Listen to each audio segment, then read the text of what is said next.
Salutations à tous, c'est Boateng. Alors voilà, on se retrouve après cette magnifique victoire du Barça face au Bayern de Munich. Une victoire 4 buts à 1 qui fait du bien en moral, franchement, qui fait de Barça qu'il est de nouveau un très très grand club, honnêtement. Et le Barça a déjà réussi son premier gros test, honnêtement. Le Barça peut prétendre à de grandes choses, vraiment. Comme on l'a dit dans le précédent débrief, le Barça prétend à de grandes choses. Mais attention, j'en vois beaucoup qui sont là à se dire, ok, on va tuer le Real Madrid, on va les taper, nanana. Non, restez calmes les gars, il faut pas non plus sous-estimer le Real Madrid. Déjà de un, on joue chez eux. De 2, ils viennent de gagner 5-2. Et de 3, ils ont un Vinicius plus qu'en forme qui voudra très très bien terminer la semaine avant son ballon d'or. Donc on reste calme, on reste tout doux parce que ça va être très très compliqué un match pareil. Mais beaucoup de choses très très positives honnêtement après ce match face au Bayern de Munich. Et le Barça a beaucoup d'armes pour pouvoir aller déranger ce Real. Mais dans un match pareil, il va falloir poser le pour et le contre et les forces de chacun. Je pense que ça va être un match très très serré entre les deux. Parce que défensivement, je trouve pas les équipes exceptionnelles, honnêtement. Mais enfin, elles gardent un bon niveau, attention. Mais offensivement, ça tue. Franchement, même si bien évidemment le jeu du Barça est plus beau et supérieur à celui du Real Madrid, mais l'efficacité du Real Madrid est vraiment impressionnante et même, on peut le dire, effrayante. Donc c'est là où le Barça doit réellement faire attention, mais voilà, on va pas trop s'éterniser là-dessus et on va plutôt se concentrer sur ce que le Barça a pu passer comme cap à travers le match du Bayern de Munich. Le Barça, honnêtement, a passé un tel cap que le Barça a su rebondir directement après ce but qu'ils ont encaissé et surtout le Barça a pu vraiment avoir une totale maîtrise et a pu se réveiller pleinement dans une rencontre où le pressing est tel que le Bayern a réussi à égaliser. On l'a bien vu, ils se sont checkés au moment où ils ont égalisé. Pour eux, c'était une formalité.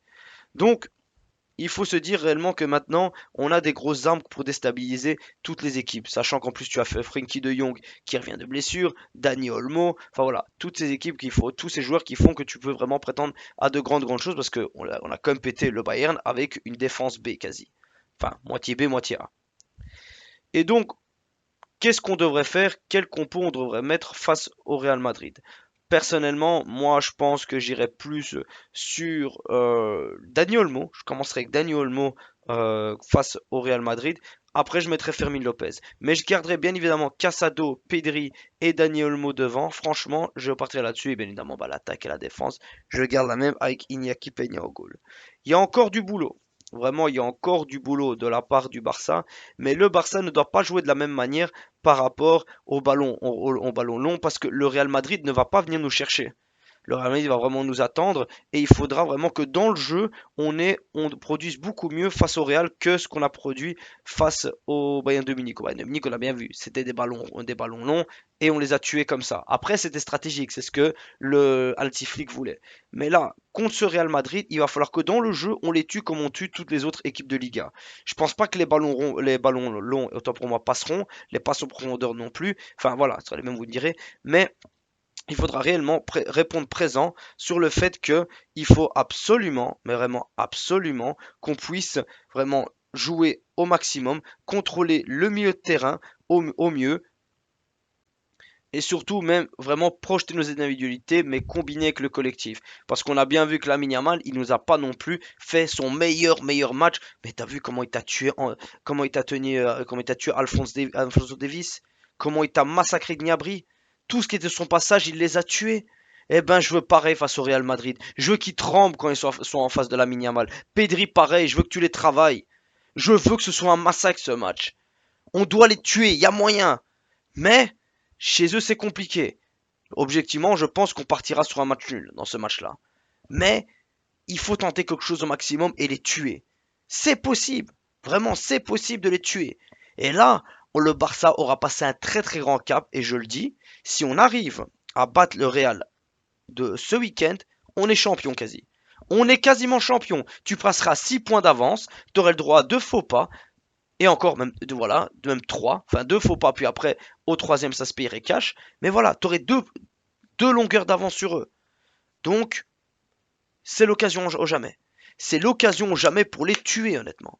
Il va falloir les tuer. Il va falloir les tuer. Pas le choix.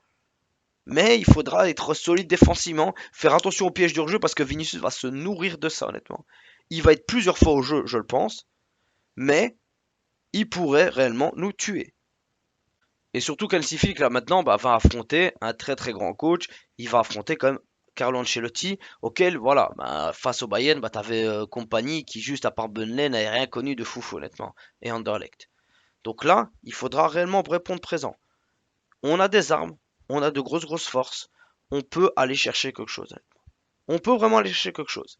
Et surtout, on vient de tellement loin qu'il faut continuer cet élan. Et qui sait, aller chercher un triplé. On peut rêver, hein? Vraiment, on peut rêver. On peut rêver d'un triplé, qui sait. Si on gagne ce week-end, on peut rêver d'un triplé. On a tout à gagner. On n'a pas tout à perdre, hein, c'est pas comme l'année passée, hein. Mais on a tout à gagner ce week-end.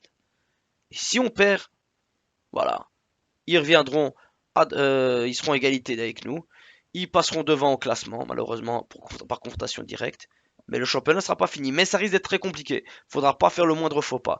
Mais t'as déjà gagné contre le Bayern de Munich, donc tu t'es mis en confiance pour le reste de la saison. À montrer que tu es capable d'aller chercher les équipes. Parce que c'était pas n'importe qui que t'avais en face et c'était un bon Bayern. Mais il faudra prouver. Il faudra réellement prouver, en tout cas, les frères.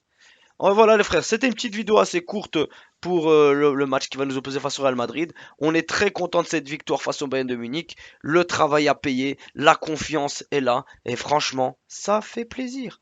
Vraiment, ça fait plaisir. On se retrouve pour une prochaine vidéo les frères. Et Visca Barça.